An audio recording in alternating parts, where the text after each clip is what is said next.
Welcome back. ಈಗ already ನಾಮಪತ್ರ ಸಾಕಷ್ಟು ಜನ ಸಲ್ಲಿಸಿದ್ದಾರೆ. ಅದರಲ್ಲಿ ಕೆಲವೊಂದು ಕ್ಷೇತ್ರಗಳಲ್ಲಿ ವಿಶೇಷತೆ ಇದೆ. ಅದು ಅಣ್ಣನ ವಿರುದ್ಧ ತಮ್ಮನ ಸಮರ ಅಲ್ವೇ ಅಲ್ಲ, ಅಪ್ಪನ ವಿರುದ್ಧ ಮಗನ ಸವಾಲಿನ ಆಟವೂ ಅಲ್ಲ, ಗಂಡನ ಸೋಲಿಸಿ ಗೆಲ್ಲುವಂತ ಹೆಂಡತಿಯ ಪ್ಲಾನ್ ಕೂಡ ಅಲ್ಲ. ಮತ್ತೇನದು, ಏನಾಗ್ತಾ ಇದೆ, ಮತ್ತೇನಪ್ಪ ಇದು ವಿಶೇಷತೆ ಹೇಳಿಕ್ಕೆ ಹೊರಟಿದ್ದೀವಿ ಅಂತ ಅನ್ಕೊಳ್ಬೋದು ನೀವು. ಕರ್ನಾಟಕದ ಚುನಾವಣೆಯಲ್ಲಿ ವಿಚಿತ್ರ ಬೆಳವಣಿಗೆ ಇದು. ಒಂದೇ ಕ್ಷೇತ್ರ, ಅಣ್ತಮ್ಮಾಸು, ಅಪ್ಪ ಮಗ, ಗಂಡ ಹೆಂಡತಿ ನಾಮಿನೇಷನ್ ಅನ್ನು ಹಾಕಿದ್ದಾರೆ. ಈ ರೀತಿಯ ನಾಮಿನೇಷನ್ಗೆ ಕಾರಣ ಏನು, ತಂತ್ರವೇನು ಅಂತ ಹೇಳ್ತಾ ಹೋಗ್ತೀವಿ. ಎಲ್ಲೆಲ್ಲಿ ಡಬಲ್ ನಾಮಿನೇಷನ್, ಒಂದು ಊಹೆ ನಿಮ್ಗೆ ಈಗ ಆಲ್ರೆಡಿ ಬಂದಿರುತ್ತೆ.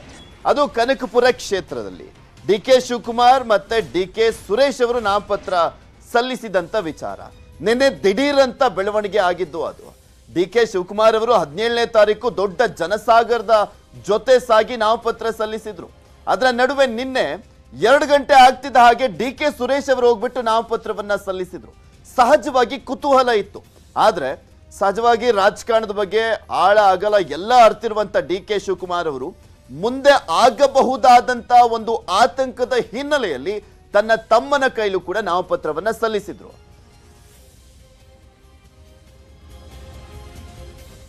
ಎಲ್ರಿಗೂ ಗೊತ್ತಿರುವಂತೆ ಕನಕಪುರದಲ್ಲಿ ಡಿ.ಕೆ. ಶಿವಕುಮಾರ್ ಮತ್ತೆ ಡಿ.ಕೆ. ಸುರೇಶ್ ಅವರು ನಾಮಪತ್ರ ಸಲ್ಲಿಸಿದ್ರು. ಹೌದು, ಇನ್ನ ಉಳಿದಂತೆ ಯಾರ್ಯಾರು ಸಲ್ಲಿಸಿದ್ದಾರೆ, 2 ನಾಮಪತ್ರ ಒಂದೇ ಕುಟುಂಬದಿಂದ ಅಂತ ಹೇಳ್ತಾ ಹೋಗ್ತೀನಿ. ಅಂದ್ರೆ ಪರಸ್ಪರವಾಗಿ ಅವರ ಪರವಾಗಿಯೇ ಸಲ್ಲಿಸಿರುವಂತ ನಾಮಪತ್ರನ ವಿರುದ್ಧವಾಗಿ ಸಲ್ಲಿಸಿರುವಂತದ್ದಲ್ಲ.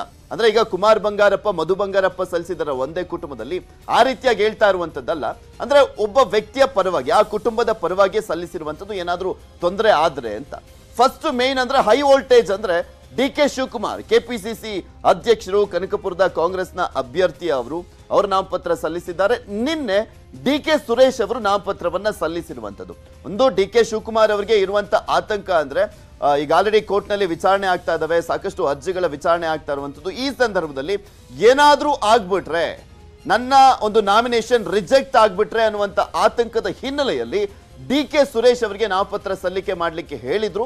ಸೊ ಹೀಗಾಗಿ ಡಿ.ಕೆ. ಸುರೇಶ್ ಅವರು ನಾಮಪತ್ರವನ್ನ ಸಲ್ಲಿಸಿದ್ರು. ನೆಕ್ಸ್ಟ್ ಕ್ಷೇತ್ರ ಸರ್ವಜ್ಞ ನಗರ.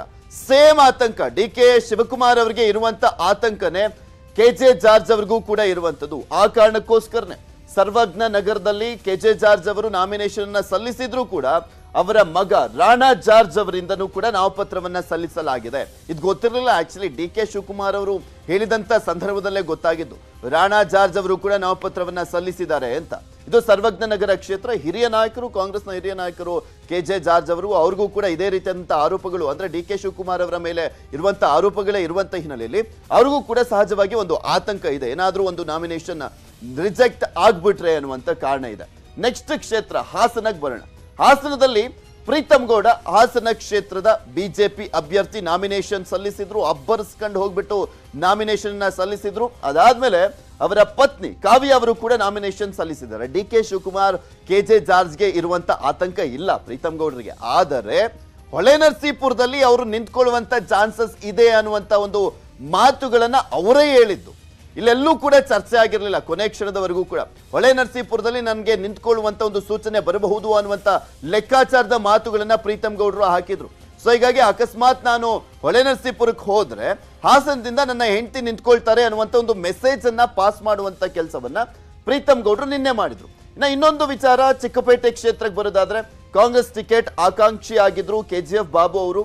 ಈಗ ಪಕ್ಷೇತರ ಅಭ್ಯರ್ಥಿಯಾಗಿ ನಾಮಿನೇಷನ್ ಸಲ್ಲಿಸಿರುವಂತದ್ದು. ಕಾಂಗ್ರೆಸ್ ಟಿಕೆಟ್ ಸಿಗಲಿಲ್ಲ, ಪಕ್ಷೇತರವಾಗಿ ಅವರು ನಾಮಿನೇಷನ್ ಸಲ್ಲಿಸಿದ್ರು. ಅದಕ್ಕೂ ಮುಂಚೆ ಅವರು ತನ್ನ ಪತ್ನಿಯಿಂದಲೂ ಕೂಡ ನಾಮಿನೇಷನ್ ಮಾಡಿಸಿದ್ರು, ಅಂದ್ರೆ ನಾಮಪತ್ರವನ್ನ ಸಲ್ಲಿಸಿದ್ರು. ಶಾಜಿಯಾ ತರನುಮ್ ಅವರು, KGF ಬಾಬು ಅವರ ಪತ್ನಿ, ಅವರು ಕೂಡ ನಾಮಿನೇಷನ್ ಸಲ್ಲಿಸಿದ್ರು. ಈ ರೀತಿಯಾಗಿ 4 ಜನ ನಾಮಿನೇಷನ್ ಸಲ್ಲಿಸಿದ್ರು. ಇದರ ಜೊತೆಗೆ ಮುರುಗೇಶ್ ನಿರಾಣಿ ಅವರು ಬಿಜೆಪಿ ಅಭ್ಯರ್ಥಿ, ಅವರು ಹಾಲಿ ಸಚಿವರು ಕೂಡ ಅವರು ನಾಮಿನೇಷನ್ ಸಲ್ಲಿಸಿದ್ರು. ಮುರುಗೇಶ್ ನಿರಾಣಿ ಸಹೋದರ ಸಂಗಮೇಶ್ ನಿರಾಣಿ ಅವರು ಕೂಡ ನಾಮಿನೇಷನ್ ಅನ್ನ ಹಾಕಿದ್ದಾರೆ. ಇದು ಸಾಕಷ್ಟು ಕುತೂಹಲಕ್ಕೆ ಮಾಡಿಕೊಟ್ಟಿರುವಂತದ್ದು ಈ ವಿಚಾರ.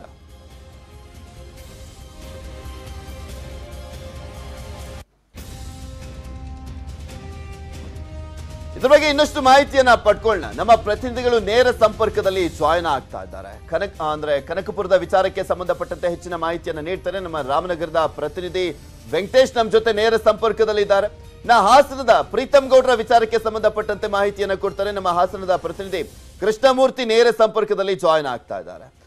ಫಸ್ಟು ರಾಮನಗರ ಕ್ಷೇತ್ರಕ್ಕೆ ಹೋಗೋಣ, ಅಂದ್ರೆ ಕನಕಪುರ ಕ್ಷೇತ್ರದ ವಿಚಾರದ ಬಗ್ಗೆ ತಿಳ್ಕೊಳ್ಳೋಣ.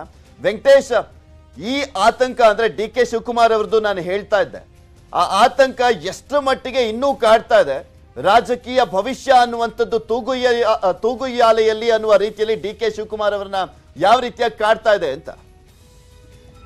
ಪೃಥ್ವಿರಾಜ್, ಏನಂದ್ರೆ ಕನಕಪುರ ವಿಧಾನಸಭಾ ಕ್ಷೇತ್ರದಿಂದ ಈಗಾಗಲೇ ಕಾಂಗ್ರೆಸ್ ಅಭ್ಯರ್ಥಿಯಾಗಿ ಕೆಪಿಸಿಸಿ ಅಧ್ಯಕ್ಷ ಡಿ ಕೆ ಶಿವಕುಮಾರ್ ಅವರು ನಾಮಪತ್ರವನ್ನ ಸಲ್ಲಿಸಿದ್ದಾರೆ. ಆದ್ರೆ ಅವರ ಮೇಲೆ ಇರ್ತಕ್ಕಂತ ಕೆಲ ಪ್ರಕರಣಗಳ ವಿಚಾರಣೆ ಈಗ ನ್ಯಾಯಾಲಯದಲ್ಲಿ ನಡೀತಾ ಇರುವಂತಹ ಹಿನ್ನೆಲೆ ನನ್ನ ನಾಮಪತ್ರ ಏನಾದ್ರೂ ತಿರಸ್ಕೃತ ಆದ್ರೆ ಕನಕಪುರ ಕ್ಷೇತ್ರ ನನ್ನ ಕೈಯಿಂದ ಏನು ತಪ್ಪಿ ಹೋಗ್ತದೆ ಎನ್ನುವಂತ ಮುಂದಾಲೋಚನೆಯನ್ನ ಇಟ್ಕೊಂಡು ಕಳೆದ ದಿನ ಸಹೋದರ ಹಾಗೆ ಸಂಸದ ಡಿ ಕೆ ಸುರೇಶ್ ರಿಂದಲೂ ಕೂಡ ಕನಕಪುರದಲ್ಲಿ ನಾಮಪತ್ರವನ್ನ ಸಲ್ಲಿಕೆ ಮಾಡಲು ಹೇಳಿದ್ರು. ಹಾಗೆ ಅದೇ ರೀತಿ ಡಿ ಕೆ ಸುರೇಶ್ ಕೂಡ ಆ ನಾಮಪತ್ರವನ್ನ ಸಲ್ಲಿಕೆಯನ್ನ ಮಾಡಿದ್ದಾರೆ. ಇವತ್ತು ಬೆಳಿಗ್ಗೆ 11 ಗಂಟೆಯಿಂದ ಏನೋ ಒಂದು ನಾಮಪತ್ರ ಪರಿಶೀಲನೆ ಕಾರ್ಯ ಕೂಡ ನಡೀತದೆ. ಆ ಒಂದು ಕಾರ್ಯದಲ್ಲಿ ಏನು ನಾಮಪತ್ರ ತಿರಸ್ಕೃತ ಆಗ್ತದ ಅಥವಾ ಪುರಸ್ಕೃತ ಆಗ್ತದ ಅನ್ನುವಂತ ವಿಚಾರ ಹೊರಬೀಳುತ್ತದೆ. ಪೃಥ್ವಿರಾಜ್. ಓಕೆ ವೆಂಕಟೇಶ, ಇನ್ನ ಹಾಸನದ ಬಗ್ಗೆ ಮಾಹಿತಿಯನ್ನ ಪಡ್ಕೊಳ್ಳೋಣ. ಕೃಷ್ಣಮೂರ್ತಿ, ಪ್ರೀತಮ್ ಗೌಡ್ರು ನಿನ್ನೆ ಸ್ವಲ್ಪ ದೇವೇಗೌಡರ ಕುಟುಂಬಕ್ಕೆ ಶಾಕ್ ಕೊಡೋಣ ಅನ್ನುವ ರೀತಿಯಲ್ಲಿ ಕೆಲವೊಂದು ಮಾತುಗಳನ್ನ ಆಡಿದ್ರು. ಆ ಕಾರಣಕ್ಕೋಸ್ಕರ ಮಾತ್ರನೇ ತನ್ನ ಪತ್ನಿಯಿಂದ ನಾಮಿನೇಷನ್ ಸಲ್ಲಿಸಿದ್ದ ಅಥವಾ ಬೇರೆಯದ್ದು ಲೆಕ್ಕಾಚಾರ ಏನಾದ್ರೂ ಇತ್ತ ಅದರಲ್ಲಿ? ಖಂಡಿತವಾಗಿ ಪೃಥ್ವಿ, ಹಾಸನದಲ್ಲಿ ನಿನ್ನೆ ಪ್ರೀತಮ್ ಗೌಡ್ರು ಒಂದು ಸಂದೇಶವನ್ನ ಕೊಟ್ಟಿದ್ರು. ನನ್ನ ಹೈಕಮಾಂಡ್ ಏನ್ ಸೂಚನೆ ನೀಡುತ್ತೆ ಅದರ ಮೂಲಕವಾಗಿ ನಾನು ರಾಜಕೀಯ ರಣತಂತ್ರವನ್ನ ಹೂಡ್ತೇನೆ, ಮಧ್ಯಾಹ್ನದ ವೇಳೆಗೆ ಒಂದು ಶುಭ ಸುದ್ದಿಯನ್ನ ಕೊಡ್ತೀನಿ ಎಂಬಂತ ಹೇಳಿಕೆಯನ್ನ ಒಂದು ಅಚ್ಚರಿಯಾಗಿ ಕೊಟ್ಟಿದ್ರು. ಆದ್ರೆ ಮಧ್ಯಾಹ್ನದವರೆಗೂ ಕೂಡ ನಾವು ಕೂಡ ಕಾದ್ವಿ, ಯಾವುದೇ ರೀತಿಯಾದಂತಹ ನಾಮಪತ್ರವನ್ನ ಅವರು ಸಲ್ಲಿಕೆ ಮಾಡಿಲ್ಲ. ಆದ್ರೆ ನಿನ್ನೆ ಮಹತ್ವವನ್ನ ಪಡ್ಕೊಂಡಿದ್ದು ಹೊಳೆನರಸೀಪುರ ಕ್ಷೇತ್ರದಲ್ಲಿ ಸ್ಪರ್ಧೆಯಾಗಿ ಕಣಕ್ಕಿಳಿದಿರ್ತಕ್ಕಂಥ ಅಧಿಕೃತ ಅಭ್ಯರ್ಥಿ ಬಿಜೆಪಿಯ ಜೆ ದೇವರಾಜೇಗೌಡರು ಏನು ಒಂದು ಸುದ್ದಿಗೋಷ್ಠಿಯನ್ನ ಕರೆದ್ರು. ಹೊಳೆನರಸೀಪುರದಲ್ಲಿ ಪ್ರೀತಮ್ ಗೌಡ ಸ್ಪರ್ಧೆ ಮಾಡ್ತಾರೆ, ಅಲ್ಲಿ ಹೊಳೆನರಸೀಪುರದಲ್ಲಿ ಸ್ಪರ್ಧೆ ಮಾಡಿದ್ರೆ ನನ್ನ ಸಂಪೂರ್ಣ ಬೆಂಬಲ ಅವರಿಗೆ ಇರುತ್ತೆ, ನಾನೇ ನಿಂತು ಚುನಾವಣೆ ಎದುರಿಸ್ತೀನಿ, ನನ್ನ ಚುನಾವಣೆ ಎಂಬಂತ ರೀತಿಯಲ್ಲಿ ನಾನು ಚುನಾವಣೆ ಮಾಡ್ತೀನಿ ಎಂಬಂತ ಹೇಳಿಕೆಯನ್ನು ಕೊಟ್ಟಿದ್ರು. ಆದ್ರೆ ನಿನ್ನೆ ಜೆಡಿಎಸ್ ನ ಶಕ್ತಿ ಪ್ರದರ್ಶನ ಏನಿತ್ತು, ಈ ಶಕ್ತಿ ಪ್ರದರ್ಶನವನ್ನ ಡೈವರ್ಟ್ ಮಾಡ್ಲಿಕ್ಕೆ ಈ ರೀತಿಯಾದ ವಿಚಾರವನ್ನ ಗಾಡಿಯಲ್ಲಿ ಹರಿಬಿಟ್ಟಿದ್ದಾರೆ ಎಂಬಂತಹ ವಿಚಾರಗಳು ಹಾಸನದಲ್ಲಿ ಕೇಳಿ ಬಂತು. ಆದ್ರೂ ಕೂಡ ಅದರ ಹಿಂದಿನ ದಿನ ತನ್ನ ಪತ್ನಿಯ ಹೆಸರಿನಲ್ಲಿ ಹಾಸನ ವಿಧಾನಸಭಾ ಕ್ಷೇತ್ರದಲ್ಲಿ ಕಾವ್ಯ ಪ್ರೀತಮ್ ಗೌಡರು ಕೂಡ ನಾಮಪತ್ರದ ಸಲ್ಲಿಕೆಯನ್ನ ಮಾಡಿದ್ದಾರೆ.